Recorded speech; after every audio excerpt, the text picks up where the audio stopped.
How we doing, everybody? We're here for Sunday's workout, the 29th of March.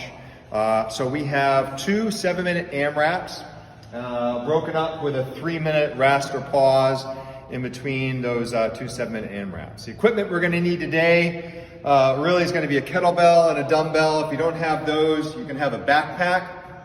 And this week you're going to see a couple more workouts with backpacks in them, and you're going to see the acronym is BP. So when you see BP, most of us know a DB dumbbell, a KB kettlebell, but the BP means backpack for the workouts. We can use a plate, but preferably we're using the dumbbell, the kettlebell, or the backpack for today. All right, so what's the workout? The first 7-minute AMRAP is going to be 4 kettlebell swings and 4 broad jumps. So it's going to be forward to back, and we'll demonstrate that in a moment. And the crux here again is we're ascending by 2 reps after each round. So we'll do 4 of these, and then we're on to 6 and 6 and 8 and 8, and we continue to ascend in those repetitions for the entire 7 minutes. And then we'll have a rest at the end. All right, so let's demonstrate the movements real quick. The first one with a Russian kettlebell swing. Our feet are at least somewhere between hip and shoulder width apart. We don't want to be too wide, it mutes the hip. So just wide enough for that kettlebell to get through the legs. We're going to have both hands on the swing. It starts with a slight hinge back. Those shoulders come forward. We're kind of priming and loading those hamstrings, the glutes, and then we drive through the hip extension and come back. So we let that kettlebell dictate the movement pattern, right? We're really just promoting a big, violent hip extension with a relatively relaxed arms. You really have a choice with regard to what you do with your arms. You can keep your arms straight.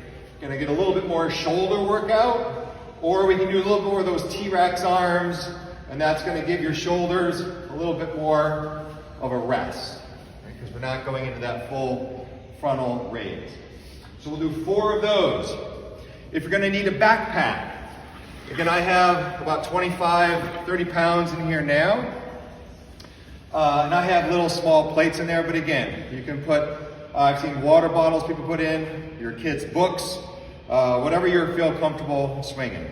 It's gonna be the same style. We're gonna be going up to about eyebrow height for those Russian kettlebell swings.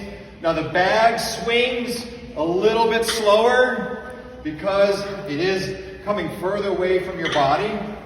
So if you have to use a bag, just realize it is going to take you a little bit longer to cycle through.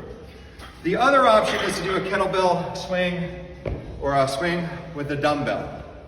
We're going to have both hands collapse together, and that's that same style. So either a kettlebell is preferred if you have one. If not, a dumbbell will work. Okay, so that's that first skill, 4 of those. And then for the broad jumps, you'll want to have some space. It's going to be a forward broad jump, out, nice soft landing. You want to land heel toe, and then a backward broad jump. Forward, backward. That right there was 4 reps. So a jump out, 1, back 2, 3, 4, etc. Okay, building from there.